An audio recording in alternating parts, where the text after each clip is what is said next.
They are not gonna stop firing people anytime soon. And this shit is illegal, y'all. They are cleansing the government of anyone who doesn't agree with them. All because some Republican cuck was scared of a TikTok?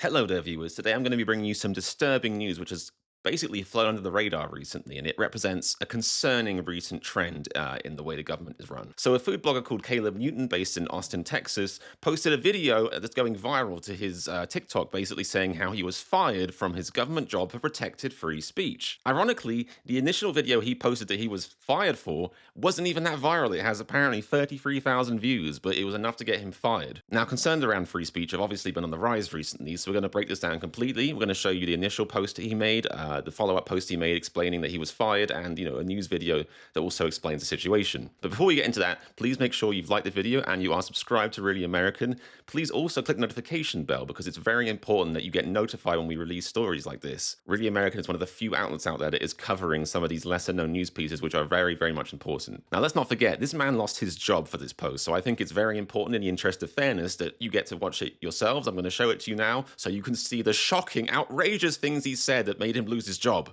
Austin, if you hate what that orange Skeletor in the White House is doing to our country, No Kings is hosting another protest here this Saturday. It starts at 2 p.m. At 2:30, a march to Auditorium Shores begins. Now, what I think is cool is after the march, there's community organizations tabling. This is very concerning so far. Now, I've been critical of No Kings in the past because I think it's organized dissent. After the last one happened, nothing actually changed. The elites are like, sure, let them protest for a couple of hours. They're gonna show up to work the next day anyways. But I think that these community organizations are really where the tea is at. If we start community organizing, engaging. I mean, aside from the shocking content of the video so far, I've got to say, I've got to hand it to him. He's self-aware. I relate to this a lot. When I watched my videos back, I'm like, dear God, what was I saying? What was I thinking? He's acknowledged that he said where the tea is at in reference to protesting, which is, weird. And, he's self-aware. It's good. Exactly how we actually begin to change things. What I really think is tea is we all need to be unionizing our workplaces. In fact, my personal union, dangerous, is going to be tabling at Auditorium Shores as well. The No Kings protest isn't perfect, but it is one tool that we should be using before it's too late. If all of a sudden we can't march anymore, then we would be like, damn, I really wish we could do that. Well, your chance to do that is now. Good point. So I better see y'all this Saturday, 2 p.m. at the Capitol, so that we can begin to march. No excuses, y'all. Oh my God, that was outrageous. So that was the video that he claims he was fired for. And as you can see, I think we can all see the issue with that video, can we? Well, let's check. Let's look at the First Amendment. Let's check that out. For some of you, haven't brushed up on it, Republicans out there maybe. Let's just see what it says, and we'll see where he went wrong with this video. So for those of you who don't know, Republicans, the First Amendment protects freedom of speech, meaning, quote, Congress shall make no law abridging the freedom of speech. It includes the right to express opinions, even unpopular ones, such as Trump is cool, and applies to both verbal and symbolic actions. However, the right is not absolute. That's no true words have been said. The right is not absolute and does not protect certain categories of speech, such as incitement to violence, defamation, or true threats. Indeed, my understanding is that the freedom of speech has been sort of like iterated on. There are sort of government rulings about it, Supreme Court rulings about it that sort of affect it. But the main headline basically is you pretty much should be able to say what you want as long as you aren't inciting actual violence. And I don't know if you just saw the video that we all watched, but didn't really see much incitement going on there, other than inciting me to cringe when he said the T. Now, to be fair, freedom of speech does apply a little bit differently to government employees, so let's look at that. A government employee has First Amendment protection when speaking privately on a matter of public concern, but not when their speech is part of their official job duties. The protection is not absolute, as the employer's interest in an efficient workplace can be balanced against the employee's speech rights. To be protected, the speech must be made as a private citizen, check, it was on his private TikTok, deal with a matter of public rather than purely private concern, and not unduly disrupt the workplace. I think it's pretty hard to argue that a guy being like, hey, there's a protest that's totally legal and normal is happening, you guys should go. Like, if we live in a society where a government employee can't say on his own time, on his own social media channel, there's a protest that's legal and organized and, and allowed and not violent, you should check it out, please go. If government employees can't say that, we're cooked. It's done. It's a matter of public concern. The speech must address a topic of political, social, or other interest to the community, not a purely private workplace grievance. He didn't mention at all how his boss is a little bitch boy. So what's the issue? Okay, disruption to the workplace. Even if the speech is made as a private citizen on a matter of public concern, the government employer can restrict it if it disrupts the efficiency of the workplace. I think it's, again, pretty hard to argue that telling non-workers non-government workers, just general public, hey, there's a protest, it's legal, if you're free, please go. Pretty hard to argue that disrupts the workplace. All right, now let's watch the follow-up video Caleb made, where he basically announces the fact that he was fired for what should be protected speech. That video got me fired by the state of Texas. So if y'all didn't know, I worked for the comptroller, which is basically Texas's CFO. 2 days ago, I was called into my director's office and handed a termination letter. Girl, I was an excellent employee. I received multiple merit raises and promotions, but none of that mattered because acting comptroller Kelly Hancock got his feelings hurt about a little TikTok. It's politicians like his ass and Governor Abbott who are ripping up our Constitution and targeting people for their First Amendment rights. Please, I need y'all to boost this, not only so the comptroller doesn't get away with this, but also because I'm not the only one this is happening to. Yep. Just last month, a Texas State professor was fired for political comments he made. A few weeks later, the director of communications at Parks and Wildlife was fired for some Facebook comments. And now this. Crazy. They are not gonna stop firing people anytime soon. And this shit is illegal, y'all. They are cleansing the government of anyone who doesn't agree with them. It's in our state government, it's on our campuses, and now you know someone who it's happened to. I don't know how many more wake-up calls we need. And trust, I have some real tea on the unethical things that the comptroller has been doing. But for now, I'm just gonna need y'all's support because I got no health insurance, no pay, all because some Republican cuck was scared of a TikTok. Woo. See, again, if that was the video he'd somehow made about being fired when he wasn't fired, if that was the video he'd somehow made before he got fired, then you'd be like, okay, yeah, he probably shouldn't be calling his boss a cuck, online. No matter how true the cuckness of his boss may be, obviously you'd be like, well, he shouldn't be saying that. But that was after he got fired. That was totally fine and legal. We all saw the video he posted saying, please go out and protest. Again, if, society is done, if people can't say in their own free time, please go out and protest, then what? The founding fathers, who I can definitely name, would be rolling in their graves, which, if they have them, are they alive? I myself have seen a disturbing trend of free speech being, systematically stifled by the current regime. And it's especially infuriating because, I don't know about you guys, but if you, are self-hating enough like I am to go and visit conservative spaces online, you'll see them crow about how much they love free speech and about how countries like the UK are these hellholes where nobody can say anything anymore. The reality is, free speech is a very, very nuanced idea because even in the US, as we just saw earlier, and as I'll explain, free speech is not absolute. There's the classic argument about how free speech isn't absolute, which is made by a Supreme Court member, which is so famous that it has its own Wikipedia article. Crisply titled, Shouting Fire in a Crowded Theatre, shouting fire in a crowded theatre is a popular analogy for speech or actions whose principal purpose is to create panic, and in particular for speech or actions which may for that reason be thought, this is so fucking convoluted, be thought to be outside the scope of free speech protections.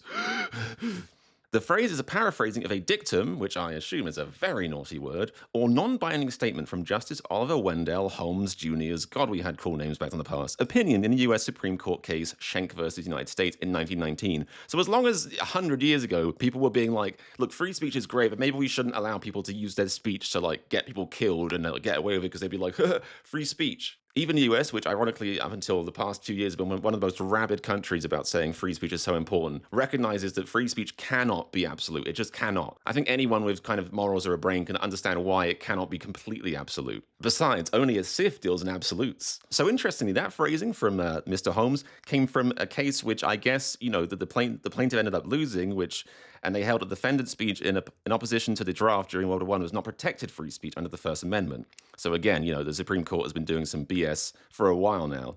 But it was later partially overturned by Brandenburg versus Ohio in 1969, which limited the scope of banned speech to that directed to and likely to incite imminent lawless action, e.g. an immediate riot, which again to me makes sense. Call me crazy, guys. Maybe you're watching this disagreeing, but I feel like a lot of sensible people and sane people can agree that we shouldn't allow people to shout, for example, fire in a crowded theatre, or to shout, everyone kill that man, and then be like, hey, it was free speech. The point being, the things that some Republicans have their knickers in such a twist about in countries like the UK is more recent laws and developments which revolve around kind of basically hate speech and adjacent speech online. There was a famous case quite recently, which I'll try and find for you, where somebody got jail time or was arrested for basically encouraging people to go to a migrant hotel and be very rowdy and violent. So this lovely looking example of the superior white gene, this sentient pancake, if you will, basically was arrested for jailed for 20 months for encouraging people on social media to attack a hotel in Leeds housing more than 200 migrants. Jordan Parler made Facebook posts on 4th of August with the intention of sparking tensions while anti-immigration demonstrations were taking place nationwide, Leeds Crown Court heard on Friday. He actually pled guilty to this, and if you scroll down, he basically said every man and his dog should target the hotel in Seacroft. I mean, I don't know about you guys, but I'm so glad that social media has gone beyond the boring origins where it was like, hey, here's what I'm up to this weekend, here's a jumper I just knitted, and now we're being like, let's go and attack that hotel housing those poor refugees. Over the weekend, staff there had reported damage had been caused to the bedroom windows where some guests had been staying. And so during a court case, his lawyer, I suppose, Mr. Donkin, no relation to the Donut Empire, said the defendant recognized, quote, recognized how stupid he had been writing comments and said he could understand that might have incited further violence. So even he and his lawyer are basically being like, yeah, that comment was inciting violence. But this is the sort of thing that Republicans have their knickers in a big old hurricane twist about. They'll literally post on social media like, the UK has fallen, it's in the hands of the immigrants. And it's like, bro, this isn't even protected speech in the US, I'm pretty sure. Posting online saying, hey, let's go and attack a hotel full of some innocent immigrants pretty much sounds to me like, you know, the whole inciting violence thing. What's crazy to me about this is that Republicans put their fingers in their ears when it comes to the free speech erosions, you know, in the US. When it comes to other countries, they're screaming basically because they're like, well, I don't want to see people getting arrested for telling people to attack migrants. That could be me one day. Now, if I could stop being snarky for a while, I do recognize free speech is a very, very complex thing. It's a very, very complex thing. It's not black and white. It's so very, very gray. It's hugely up for interpretation. Everyone has a different idea of what it means, what it should entail, kind of like how freedom is a different thing to everyone. And there are some cases that are more controversial than this or that are more sort of borderline where, you know, I understand that, you know, there is some controversy about this, but it's the irony that certain people on the right in the US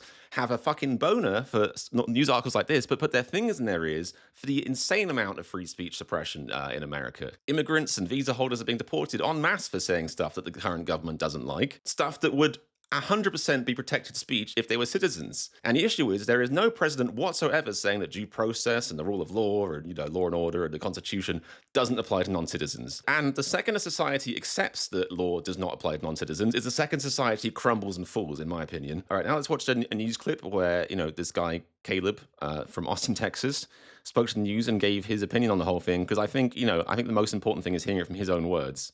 Acting comptroller Kelly Hancock got his feelings hurt about a little TikTok. In a now viral post, Austin food blogger Caleb Newton said the Texas comptroller fired him from his job as a social media manager for posting this TikTok that got 30,000 views, encouraging people to attend October's No Kings protest. It is one tool that we should be using before it's too late. I'll be talking to a multitude of different First Amendment lawyers to see what they think about Newton is calling his firing an attack on protected political speech and a violation of his First Amendment rights. State employees on their free personal time have the right to speak out about politics. I posted the video on my personal device, personal time. The leadership in the agency, they don't respect the law.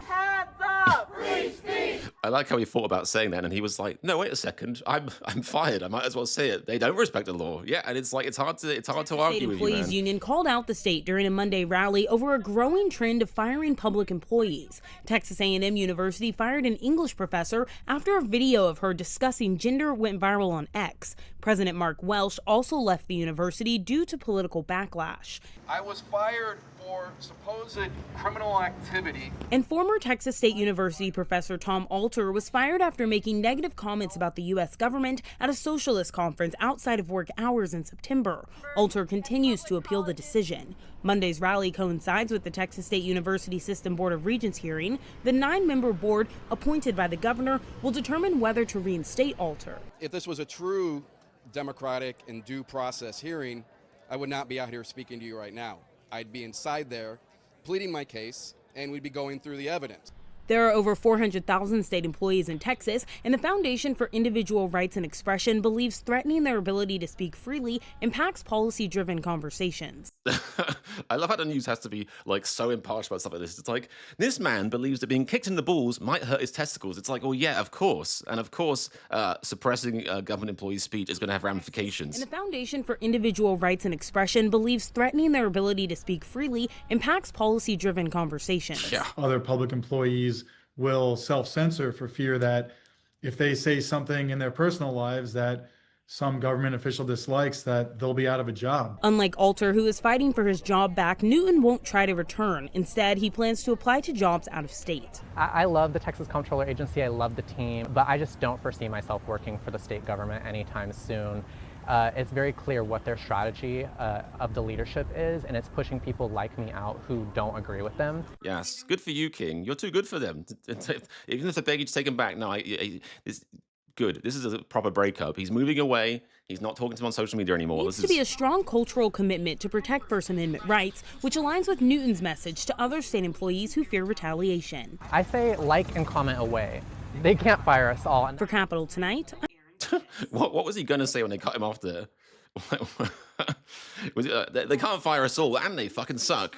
You know, as I said earlier, the sad thing about this is that this is not isolated at all. This has been happening since the very moment Trumpelstiltskin stepped into office. It is an ongoing thing. And there are people out there, immigrants, political commentators even, who are now self-censoring because of this, who are now being very careful about what they say, who are now having to make multiple takes in the video just to be sure they're not going to say something completely outrageous. What's really tragic about this is that I really do feel up until very recently, free speech was actually very strong in America. Even most Republicans wouldn't be caught dead, you know, talking badly about free speech. And there are still a few of us fine. For example, there was a few, I think, that stood up when the government and Trump was pressuring Disney to, like, get Kimmel fired, and basically succeeded for a hot second. But in the past, they would be so militant and be like, no, freedom of speech is absolute, Second Amendment is absolute. And some naive part of me actually thought maybe that they cared, but the reality is, once again, when it comes down to it, the second somebody came into power who they liked, who was like, actually, free speech sucks, they were like, yeah, you know what? Yeah, I agree with that. Who needs it? And they'll still point to other countries and be like, somebody got arrested for trying to get migrants hurt and maimed and injured.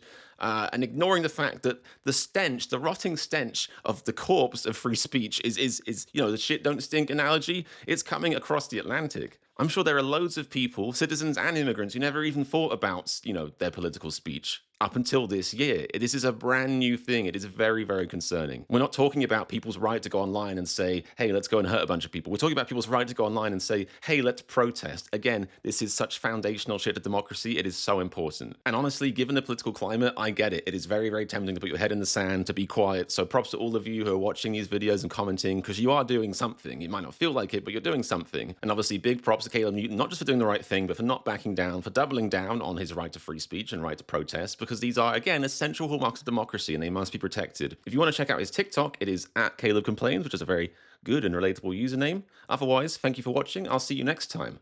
I've been British Chris, and I'm really American.